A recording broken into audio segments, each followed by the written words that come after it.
ওরে দেখো নিতাই চাঁদে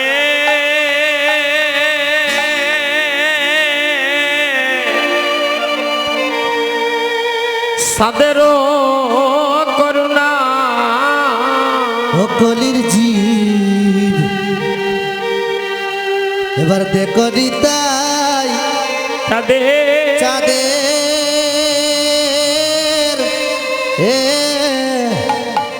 চাঁদের করুণা।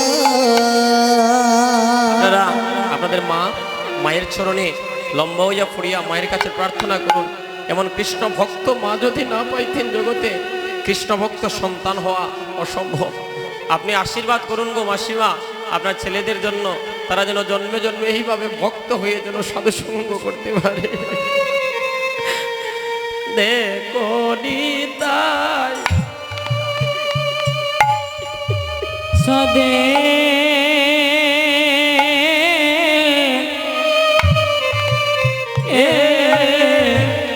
সাদের করুণা কলির জীব এবার দেখো নিতাই চাঁদের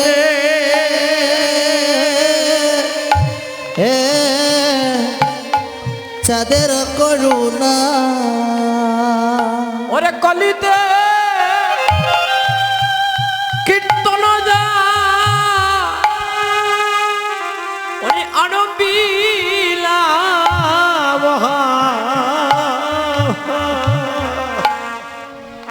ওরে পুরাইতে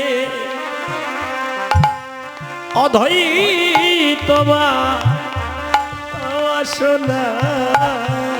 ও ওরে কলিতে কি ওরে কীর্তন যা এবার আরো ওরে মহাবা ওরে পুরাইতে ওরে অধৈত বাসনা। ওরে গিবরে অধৈতের বাসনা বাসনা করিতে পূরণ। ওরে অদ্বৈতের বাসনা ওরে করিতে পুরো। আরে অদ্বৈতের বাসনা করিতে পূরণ। ওরে অদ্বৈতের বাসনা করিতে পুরো। ওরে অবতীর্ণ আমার সচির নন্দ অদ্বৈতের বাসনা করিতে পুরো। ওরে অবতীর্ণ আমার সচির আনন্দ ওরে অদ্বৈতের বাসনা ওরে করিতে পুরো। ভক্তগণ আজকে যে 5 ভাই মিলে কীর্তন দান করছে তারা বড় ভাগ্যবান। কেন জানেন? তারা আজকে তাদের মা বাবাকে সঙ্গে নিয়ে কীর্তন করতে পারছে। কিন্তু জানেন আমি বড় অভাগা। আমার ব্যক্তিগত একটা কথা বলছি, আপনারা মনে কষ্ট নেবেন না। আমার মেসমশাইকে দেখে আমার বাবার কথাটা আজকে আমার খুব বেশি মনে হচ্ছে। আজকে প্রায় 15 মাস হয় আমার বাবা এই জগৎ ছেড়ে চলে গিয়েছেন। আমার বাবার একটা ইচ্ছা ছিল যে ভিক্ষা করে হলে একটা কীর্তন দান করবে। আমাকে বলেছিলেন যে বিধু তুমি তো দেশে দেশে কীর্তন গাও, সবার বাড়িতে গিয়ে কীর্তন গাও, নিজের বাড়ি থেকে একটা কীর্তন দান করা যায় না? আমি বলেছিলাম বাবা আদেশ করেছো যখন ভিক্ষা করে হলেও কীর্তন করব। আমরা কীর্তনের তারিখও করি, অগ্রহায়ণের 10 তারিখে কীর্তন করব। কিন্তু গত জয় মহাপ্রভু কিন্তু গত বৈশাখ মাসের 16 তারিখ রাত্র 2:30 ঘটিকার সময় চিরজন্মের মতো আমার বাবা এই জগৎ ছেড়ে চলে গেল। এই যে একটা অপূর্ণতা, আমার জীবনে আমার বাবার ইচ্ছাটা ছিল, এই ইচ্ছাটা আমি পূরণ করতে পারি নাই। কিন্তু ভক্তগণ, সাধুজন, আজকে দাদা আপনারা বড় ভাগ্যবান। এই জগতের মানুষ মা বাবা মারা যাওয়ার পরে কীর্তন দেয়, কিন্তু জানেন মা বাবা বাঁচতে যদি তাদেরকে নিয়ে কীর্তন দিলাম না, মরার পরে দিয়ে কি হইব? এটা আমার ব্যক্তিগত কথা। মা বাবাকে সঙ্গে নিয়ে কীর্তন দান করা এটা কিন্তু একটা পরম ভাগ্য লাগে। হ্যাঁ, মরার পরে মৃত্যুর পরে কীর্তন দান করতে হয়, এটা শাস্ত্রের নিয়ম। কিন্তু আমার মনের কথাটা হলো যে বাবা এই জগতে মা বাবা বাঁচলো না, তাদেরকে নিয়ে কীর্তন করতে পারলাম না, এই যে একটা অপূর্ণতা, এটা অন্তরে রয়ে গেল জীবনে। তাই সাধুজন বৈষ্ণবগণ, যাদের মা বাবা এই জগতে আছেন তারা সবসময় মা বাবার চরণ সেবা করবেন।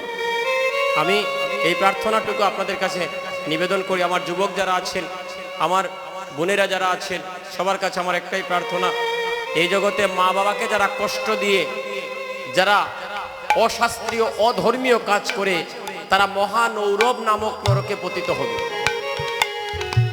তারা অশ্বপীয় নরকে গমন করবে। কোটি জন্ম তারা এই মা বাবাকে কষ্ট দেওয়ার কারণে তারা মহাপাপে পাপাচ্ছন্ন হয়ে অনেক কষ্ট তাদেরকে ভোগ করতে হবে। তাই মহাপ্রভু পূর্ণাকালে নয়নের জলে বুক ভাসিয়ে কাঁদছেন, নিত্যানন্দ প্রভুও কাঁদছেন, নয়ন জলে বুক ভেসে যায়। মহাজন ভাব দিচ্ছেন, বৃন্দাবন দাস দেখো নিতাই চাঁদেরও করুণা, কলিতে কীর্তন জাগারম লীলা মহাভাব, বুড়াইতে অদ্বৈত বাসনা। অদ্বৈত বাসনা। এই হরিনাম সংকীর্তনে ভক্তগণ শ্রী অদ্বৈত অদ্বৈত যজমান আইরে আইরে শ্রীবাসালয়, ওরে যজ্ঞের স্থান, ওরে শ্রী অদ্বৈত যজমা,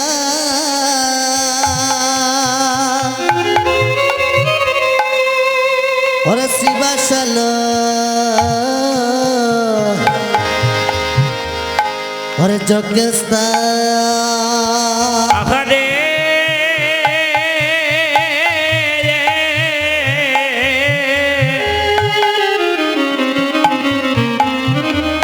আমার শ্রী অদ্বৈত অদ্বৈত যজমান। প্রত্যেকটা কাজের কিন্তু যজমান লাগবে। কথাগুলো বুঝুন, বুঝতে হবে, জানতে হবে যে পুণ্যা কীর্তন মহাপ্রভু কেন করলেন, কি প্রয়োজন ছিল পুণ্যা কীর্তনের। অধিবাস পুণ্যা ছাড়াও তো কীর্তন করা যাইত, কিন্তু করলেন কেন? এই পদের মধ্যে সবকিছু প্রমাণ প্রভু সুন্দর করে দিয়ে যাচ্ছেন, এই জীবের জন্য, জীবের মঙ্গলের জন্য।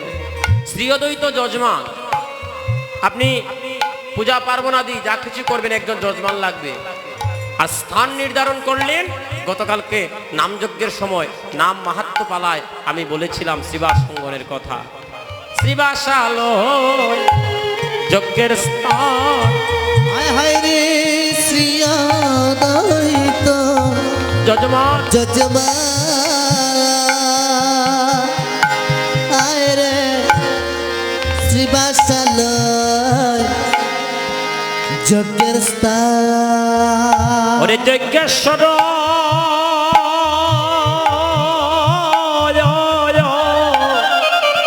আমার শ্রী চৈতন্য হরি হরি হে, ওরে ওরে যজ্ঞেশ্বর হরে শ্রী চৈতন্য হরি হরি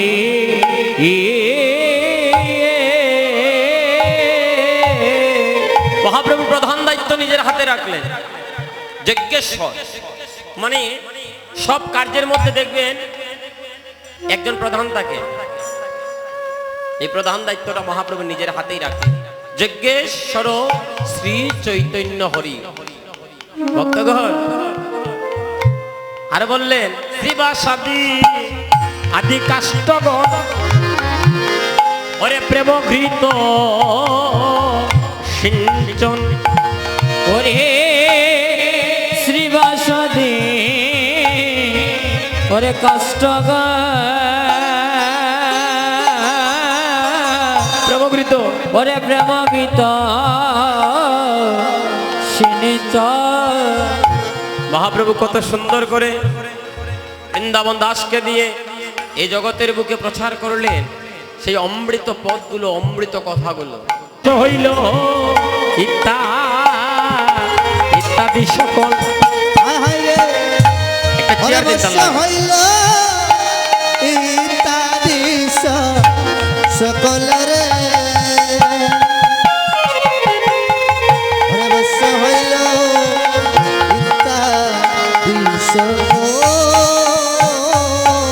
ওরে কহে বৃন্দাবন দাসে আরে বিতরিল দেশে দেশে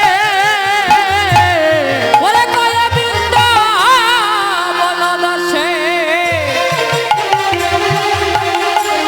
ওরে বিতরিল ওই নাম দেশে দেশে ওরে কহে বৃন্দাবন দাসে